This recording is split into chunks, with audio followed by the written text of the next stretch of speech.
All right, so Heather and I have been married for 24 years. Well, that's not a lot. There's some of you in here that are like, you have decades to go to catch us. But we've been married for 24 years, and we've been married 24, I think, really amazing years. You know how I feel about my wife? I say it often. You know that I feel blessed by her, and you know that, I hope you know, at least I'm doing it well, if I'm doing it well, that I love her probably more than any other human being on the planet, period. Having said that, I want to tell you that up front because I want you to know that the story ends well. Okay? But if you've never heard the story of how Heather and I got engaged, how many of you have heard it in detail? Yeah, some of the youth have heard it in detail, some of the others have, so I'm going to tell you the story in detail. And I will tell you up front, the story in detail reveals some challenges with Rob.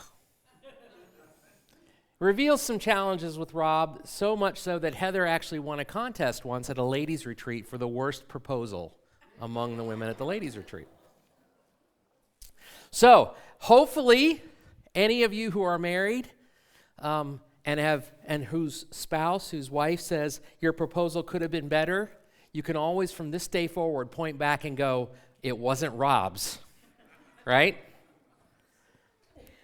Well, let's talk about this. So Heather and I have been dating about 6 months, and the truth is we had both come out of long-term relationships before that, and we were not really interested in marriage. We weren't even talking about marriage. It wasn't where we were at. We were just enjoying being around each other and dating. And then one day my wife says, well, now my wife, but one day she says, you know, Heather Starnes sounds pretty good.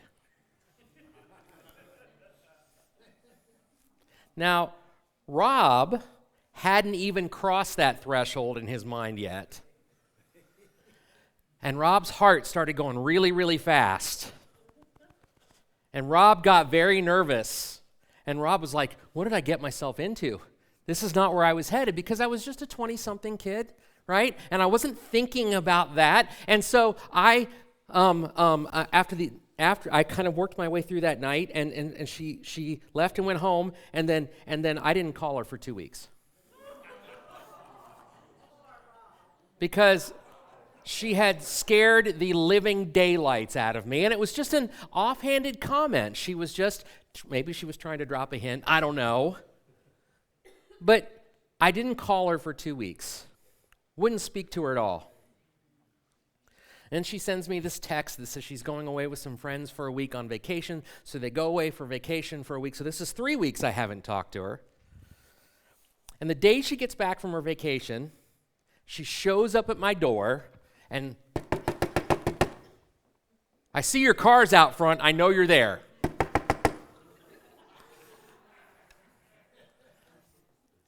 And so I opened the door and I said, hey, what's up? Long time no see. She walks in the door and she goes, I just want to know, are we dating still, or are we done? Because this thing, they would call it ghosting. I ghosted her, right? This thing about you not talking to me, this is stupid. Where are we? What is going on here? And I said, well, you know, I feel like maybe we should see other people.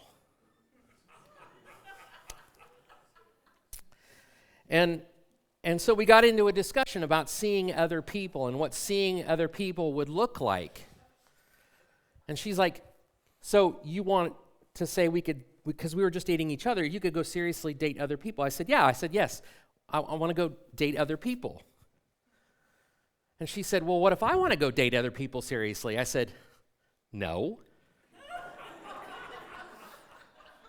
That's not an option. And she said, excuse me? I said, well, that's not how this works, right? I'm the one who's having doubts, so I should get to go see other people seriously. You don't need to do that. Now, what would possess me to say that? I don't know, dum-dum is probably the best answer. Men are stupid, jealousy. There's tons of reasons why this was just a bad idea across the board. I certainly didn't think any of it through. And so as we're having this discussion and the volume is raising because now we're angry, right? And she is rightfully angry because I'm telling her, no, you can't go date other people, but I can. Talk about hypocritical, right? Again, did I not tell you up front? Rob's issues are going to be front and center in this story. And so we're arguing about it, and finally I just went, you know what? I think we should just get married. Why don't we just get married? Now, how do you go from, I think we should see other people, just me, yes, I know, should see other people, to, I think we should get married in probably under 15 minutes?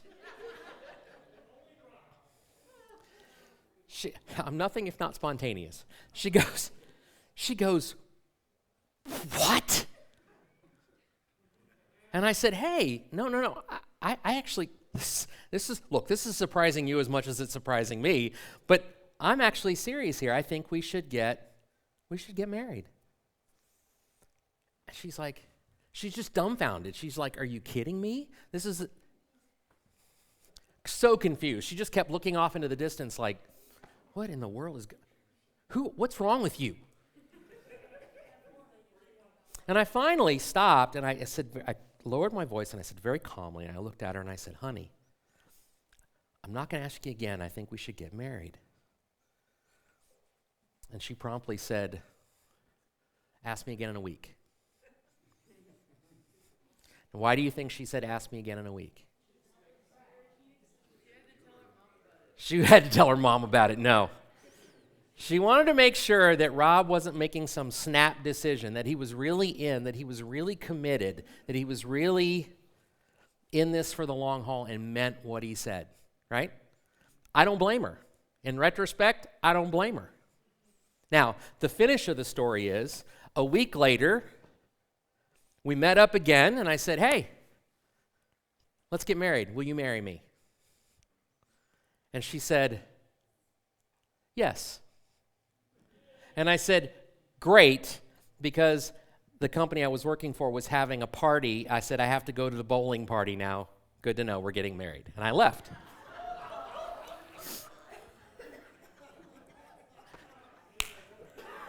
Okay. Again, can you see why she won an award for this, right?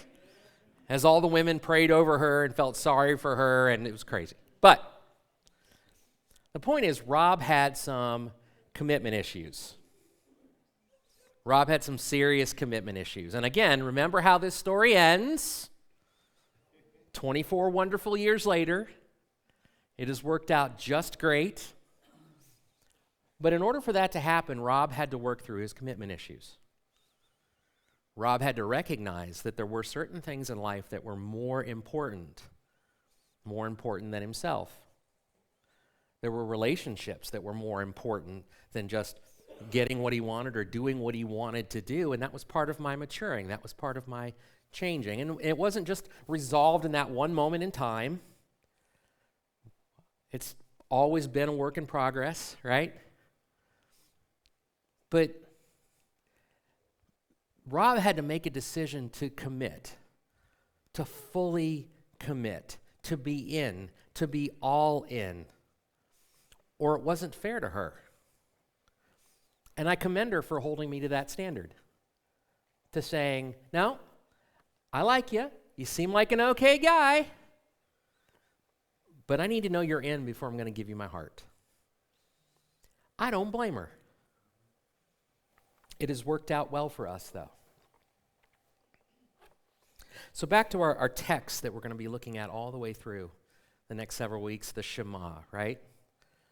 Deuteronomy 6, verses 4 and 5. It says this, it says, listen, Israel, the Lord our God, the Lord is one. Love the Lord your God with all your heart, with all your soul, and with all your strength. If that is not the definition of what it looks like to be committed, I don't know what is. All of who you are. Love with all of who you are. Last week we looked at the word Shema, that first word, listen, right? That first word, listen, means more than just to hear sound waves bouncing off your eardrums. It means to pay close attention. When he says that at the beginning, he's saying, pay close attention to what I'm telling you. He also has an implied response. There's an expectation that if you're really listening, you're responding. You're really going to change what you're doing. You're really going to hear what I'm telling you to do and do something with it. You're not just going to go, those are really cool words. But then he launched after this word Shema, listen, he says, the Lord our God, the Lord is one. And that's where we're going to park today. The Lord our God, the Lord is one. What does that mean? Well, there are various ways we translate that phrase, the Lord our God, the Lord is one. There are really only 4 words in that whole sentence. Yahweh, which is God's name, right? We talked about that last week. Our God is a single word. We have 2 words for it. It's a single word. So Yahweh, our God, Yahweh, one. In Hebrew, it's just those 4 words. Yahweh, Elohim, Yahweh, Echad. That's it. 4 words. Some translations are the Lord or Yahweh is our God, Yahweh alone.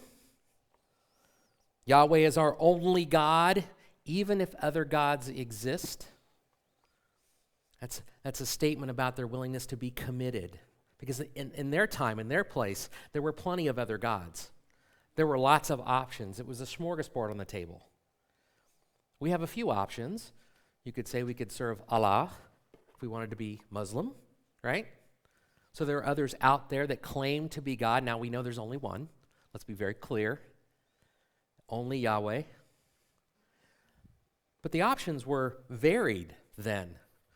Baal, Ashereth,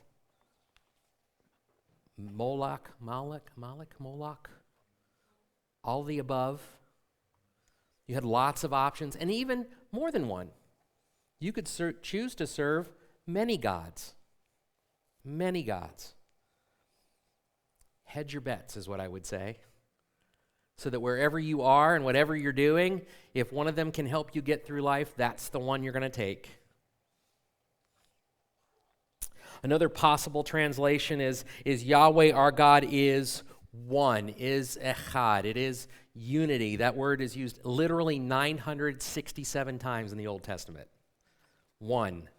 It shows up almost 1,000 times. It's used for many, many things. In the story in Genesis chapter 2, verse 24, it says that Adam and Eve came together and became one. They became echad. They became a single unit. 2 became one, just as Heather and I, when we got married, became one. One of the things we say to ourselves often together is we are one. Heather and I are one. That's called commitment, right? We're in this together. What one of us does affects the other one. This could very much, and I do believe, is also an allusion to the Trinity. Where the Lord says, the Lord is one. One. Father, Son, Holy Spirit. We know that now. They would not have known that or recognized that then. In 1 Kings 7, verse 15, it refers to the oneness of describing the height of one whole pillar of Solomon's temple. As he walks through the different components and the sizes and the measurements and what goes into it, it describes one, a single unit, numerical oneness. Whatever translation you use, and people have debated for years exactly how to translate this. But whatever translation you use, it's clear that they want to communicate that Yahweh, the Lord, has to be the sole object of Israel's worship, of Israel's allegiance, and Israel's affection. Whatever translation you use, this is about Israel being committed to one God and one God alone, and that is Yahweh, period. And that was a problem for them. If you go just a little earlier, if you go back to Exodus chapter 20 or Deuteronomy chapter 5, you see this thing we call the Ten Commandments. Before he begins the Ten Commandments, he says, I am the Lord your God who brought you out of Egypt, out of the place of slavery. I am the Lord your God. There it is. The Lord your God who brought you out of the land of Egypt and out of a place of slavery. And then the first commandment is, do not have any other gods beside me. There's his call to say God and God alone. All these other little g option gods on the table are not legitimate. They're not yours. Me alone. You can't serve two masters, Jesus would later say, right? You can't split your loyalties. You can't split your commitments. It's a bit like Rob trying to say, I want to date other people and still be in a relationship with you because you can't date other people. That doesn't work. That doesn't make any sense. That's not commitment. That's selfishness, right? And he makes it abundantly clear that, hey, there are no other gods beside me. Even if you see all these other flashy options or all these other things around you, there's nothing but me. There can't be anything but me. It addresses the uniqueness of Yahweh. His uniqueness, not just in the lives of his people, but in all creation. There's only one God. There's only one like me. There is no one else. And then he moves into the second of the Ten Commandments. He says, do not make an idol for yourself. Do not bow down and worship them. This addresses the difficulty that we have as human beings in staying fully committed to God. So if you've struggled with staying fully committed to God, guess what? There's a very long history of God's people struggling to stay committed to him. You are not alone. It's hard. Theologian John Calvin said back in the day, he said, the heart of a human is a veritable factory of idols or false gods. We can create them, make them up, right? If you know the story here in Exodus chapter 32, when Moses went up onto the mountain, right, to receive the commandments from the Lord, he was gone for a period of a few weeks, right? He comes back down to find a mess, an absolute mess. If we read in Exodus chapter 32, verses 1 through 3, it says, when the people saw that Moses delayed in coming down from the mountain, they gathered around Aaron and said to him, come make gods for us who will go before us, because this Moses, the man who brought us out of the land of Egypt, we don't know what has happened to him. The man who has brought us out of Egypt. Now, wait a minute. Didn't the Ten Commandments say, I am the Lord your God who brought you out of Egypt? And just in a few weeks of him being on a mountain and away from them, after he's been with them, carried them, right? He's been with them to lead them in the name of God. They've seen him, the power of God flow through him as he's parted the Red Sea, right? They've seen the pillar of God moving before them as smoke in the daytime and fire in the night, right? They know that God is with them. They know that God is the one who's led them out. But as soon as their leader disappears, they suddenly make this switch from the God who led me out of Egypt to the man who led me out of Egypt. Does that indicate the people of God had already fashioned their own idol out of Moses? And when Moses disappeared, they said, we need another one. They had forgotten who their God was, even though he was present in their lives with every minute. They had changed their loyalties. They said, we'll follow this God, right? I want to be in a relationship with him, but I also want to date other people. I want to date Moses. It doesn't work. What about us? What kind of false gods do we create if we are a veritable factory of false gods and idols in our hearts? Because that's really what an idol is, right? It's a false god. And that the definition of what we're going to talk about as an idol or a false god is someone or something that is highly revered followed devoutly, sacrificed for, looked to for meaning in life or deliverance from our problems? What are those things we put our faith in? What are those things that we look toward to get us where we believe we need to go in life that are decidedly not the Lord? In youth this morning, we were reading out of John chapter 10. We were discussing that Jesus is the shepherd, and Jesus enters through the gate, but the thief and the robber, he comes through in another way. But either way, and this is what we're trying to get to, is the robber is still in the pen with the sheep. He got there somehow.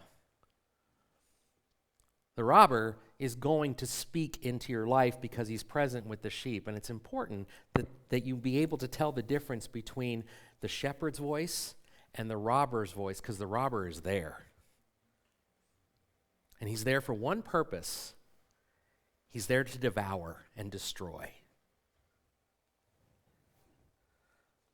These idols, these gods that they have fashioned for themselves and that frankly we fashion for ourselves, are there to devour and destroy. They're not there to lead. They're not there to shepherd. They're not there to carry you where you need to go, to the promised land. Because remember, as we're reading this, that he is leading the people of God to the land of milk and honey, right? He's leading them to the promised land. He is before them, carrying them, casting away all of their enemies and eliminating them and trying to take them to the place where he wants them to be, to their home, to the place that is designed and intended for them from the very beginning. And they're still fighting with him along the way.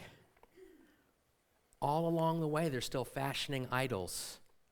I believe that's why the people of Israel wandered in the desert for 40 years. He waited for an entire generation to pass. The generation that had spent so much of their life putting their faith in idols and false gods that they could not clearly see God. And so he waited for them to pass and said, we're going to try again with the next bunch.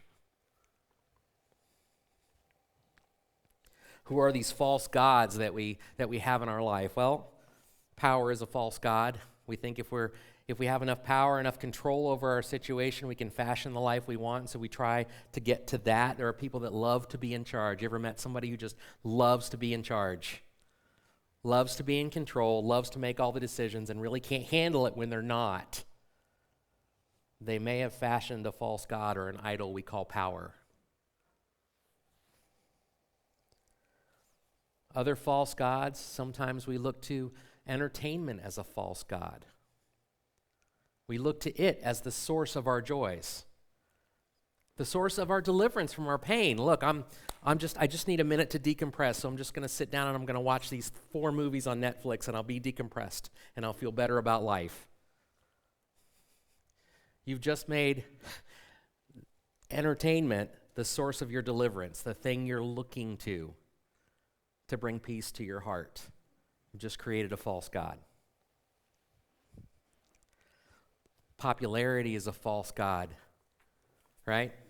Pick up any magazine, watch any news show, see the number of people that show up to watch people play in a concert that are doing anything but godly things. They're worshiping people that really are robbers and not the shepherd. I was sitting at a Wittenberg football game yesterday, which I loved. I had a blast. But I said to one of the guys I was with, I said, wouldn't it be great if every Sunday we were cheering like this? If every Sunday we were passionate like this? If every Sunday we were packing in so many people who wanted to lift up and worship the Lord, right? We have no trouble packing OSU Stadium with 105,000 people. Can I just tell you something? They're worshiping an idol. And I'm a football fan too.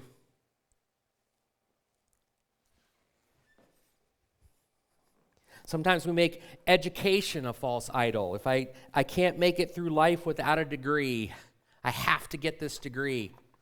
It defines me. It is who I am. My career becomes who I am. This is the thing I'm looking for to pull me up out of poverty or to give me joy or to make me whole. Some people looked to beauty, their own vanity, beauty as this thing that will deliver their self-esteem, that they worship. I need to look my best all the time, no matter what, because that is what will make me a whole person. Again, false gods are these someone or something that is highly revered, followed devoutly, sacrificed for, looked to for meaning in life or deliverance from our problems. Sometimes it's comfort. Comfort can be an idol. It keeps us from loving difficult people. It keeps us from sacrificing for others and from making commitments because it might bring us discomfort. Kind of like Rob. Sometimes it's substances. Sometimes it's family. Family can be an idol. It can be, we see it as the source of our happiness or our completion. And we live out our lives through our kids, right? Or through our family. Family is a beautiful thing created by God. But even the most beautiful things God has created, we can corrupt if we make it more than what it's meant to be. Happiness is an idol. How many people do you know in this world that chase happiness? I just want to be happy. It just makes me happy. I'm happy. Can I tell you something about happiness? Happiness is fleeting. Joy is not. Because joy comes from the shepherd. Happiness comes from the robber. Money can be a false idol. We know that. I won't berate that. I won't beat that up. We can even fashion ourselves into our own false god. We can worship ourselves. I do everything for me. I tell Heather I want to date somebody else, but she can't. That's selfishness. That's me worshiping my own desires and saying yours don't matter. How do we avoid worshiping false gods? First one is to cultivate gratitude toward the one, the echad, the one and only. Deuteronomy 8, verses 11 through 14 says this is a warning to the people of God. Before he's about to give them incredible things and bring them into this land of deliverance and milk and honey, he warns them. He says this, be careful that you don't forget the Lord your God by failing to keep his commands and ordinances and statutes that I am giving you today. When you eat and are full and build beautiful houses to live in, and your herds and your flocks grow large, and your silver and gold multiply, and everything else you have increases. Be careful that your heart doesn't become proud and you forget the Lord our God who brought you out of the land of Egypt, out of the place of slavery. Be careful that once you have everything you think you want, that you don't worship that instead of me. Isn't it? It's interesting to me that when life is going south, right? When we are ill or people we love are ill, when we've lost our job, when we've lost our house, when we're addicted to something, when life has just gone south, we are so much better about turning to God to help us.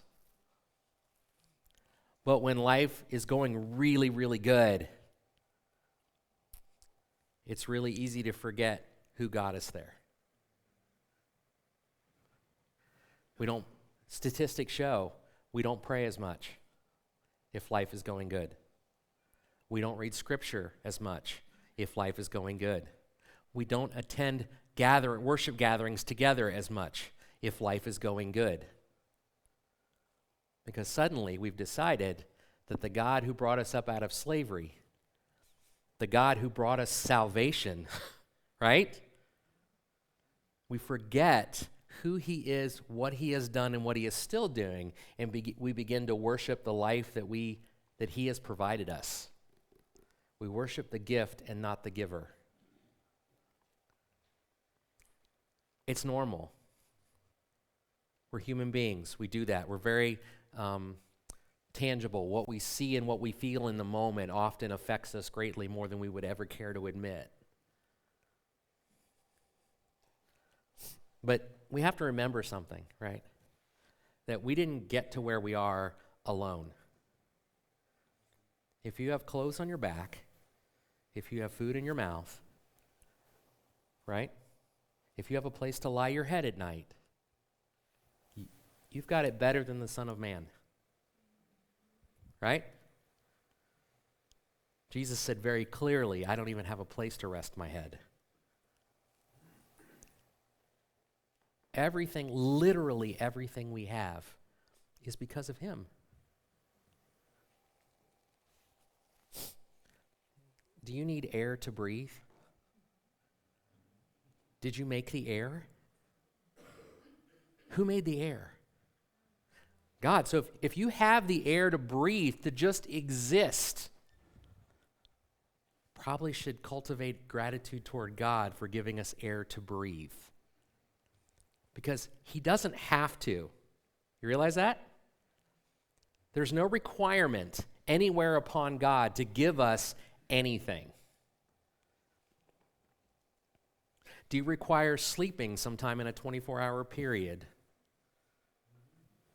You do. So that time that you're sleeping, you can't possibly be breathing on your own. He's given you this autonomic nervous system that just does it for you. You can't consciously think about it unless you're really talented. Shoot, some of us, me included, have a machine strapped to my face every night to help me breathe because my body forgets. That doesn't work well. Can your body always heal itself from injury or illness? The truth is no. We give medicine credit for it.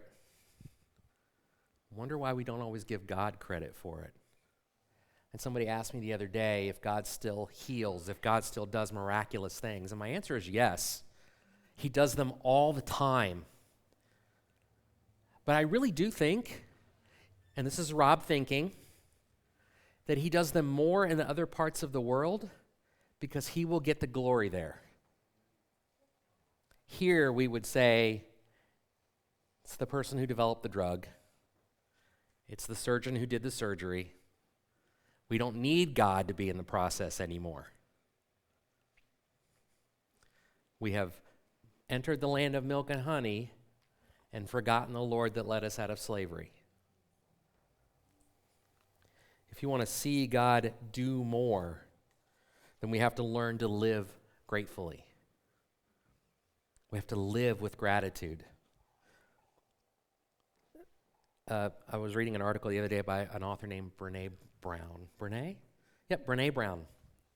And she was discussing this statistically inextricable link between gratitude and joy. Those who live a life that are filled with gratitude find more genuine joy in their lives than those who are ungrateful for what they have. Have you ever wanted to look at your children when they're complaining to you and go, "You are so ungrateful"? Do you think the Lord ever looks at us and says, "You are so ungrateful"?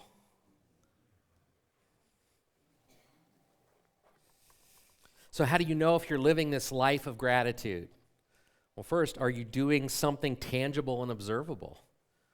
Are you living in a way that demonstrates that? Are you sharing with others why you are grateful for the day that God has given you? Do you give people sticky notes with why you are grateful God created them? Are you demonstrating gratitude toward them? It doesn't have to be a sticky note. It's just an example. Are you telling other people how grateful you are that God put them in your life? Half the reason I talk and gush about my wife in public is because I want people to know how grateful I am that she is in my life. Do you talk about the people in your life that way? Do you come up to somebody, your son, your daughter, your spouse, your parent? Do you stop and tell them, "I am so grateful to have you as a mom"? I am so grateful that God has put you in my life. You're cultivating this heart of gratitude. We need to do that because if we don't, we forget. We forget the Lord our God is one who has brought us out of slavery in Egypt. We forget him. We forget all the things we need to be grateful for. We are very, very good at pointing out all the things we are upset about and really bad about remembering all the things that we should be grateful for, including, first and foremost, existence.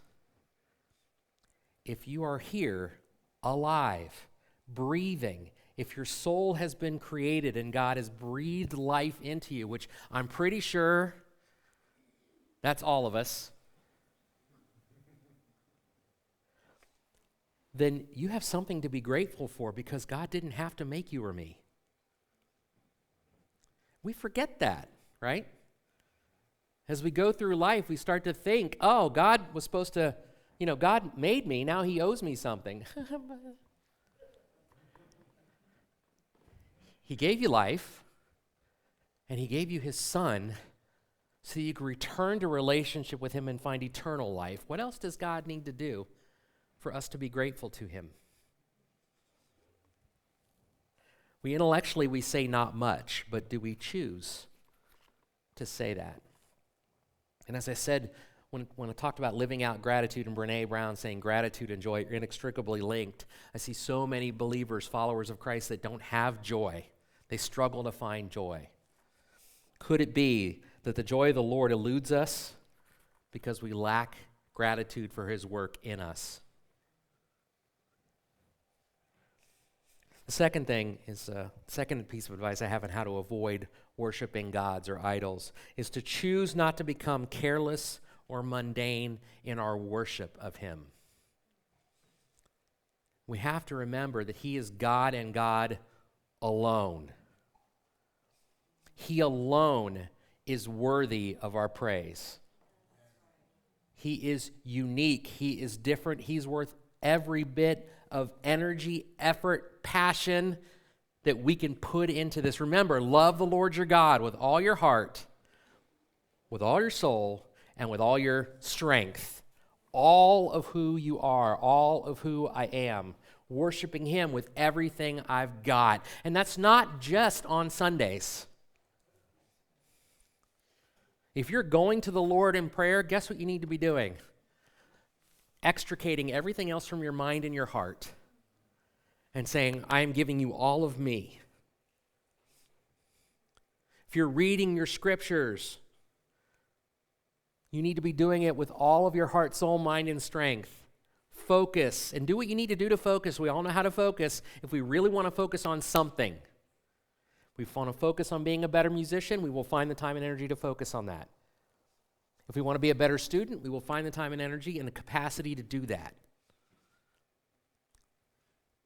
If we want to be better at our job, we will find the time and energy and a capacity to focus on what needs to be done.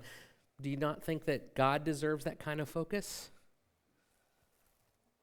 Worshiping him, doing what he's calling us to do, understanding his word, as we talked about in the youth, learning to hear his voice over the robber's voice. That deserves all of who we are, all of our heart, all of our soul, all of our mind, all of our strength, all of who we are. Every inch of who we are. I was reading a quote by John Piper this week about how if we fail to recognize the greatness of God anew on a regular basis in our worship of him, whether it be corporately or individually, that it dulls our view of him. We begin to treat him as mundane or normal and not unique, not the one, not God alone. He says this, it makes a person bored with God and excited about the world. If you don't see the greatness of God, then all the things that money can buy become very exciting to you all of a sudden. It's easy to turn to a false idol if you're not really focused on the one. If you can't see the sun, you'll be impressed with a street light. I love that. I love that one. That's what made me include this quote. If you've never felt thunder and lightning, you'll be impressed with fireworks. And if you turn your back on the greatness and majesty of God, you'll fall in love with a world of shadows and short-lived pleasures.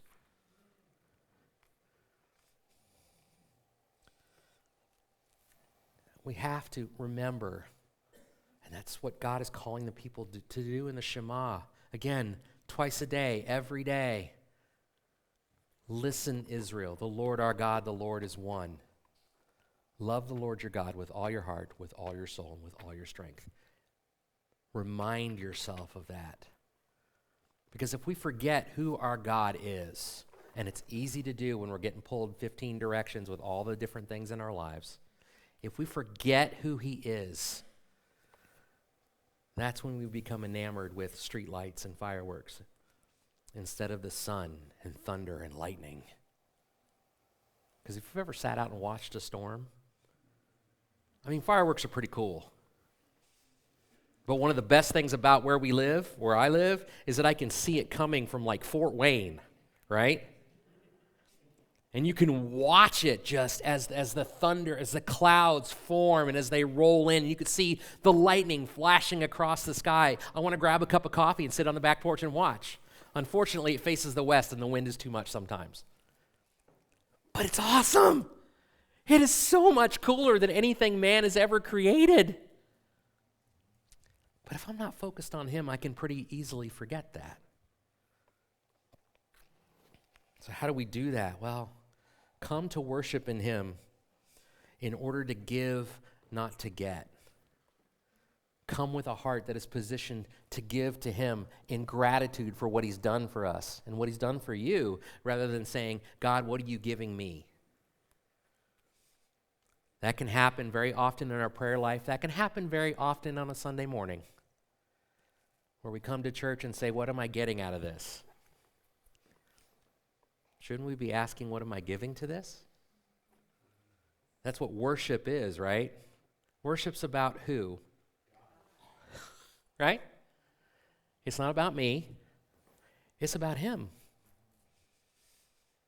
We should come in here asking, what can I give to worship you, God, for all the things that you have done for me, for the breath of life that you give me, for the roof you put over my head, for the clothes that are on my back, for the food in my belly.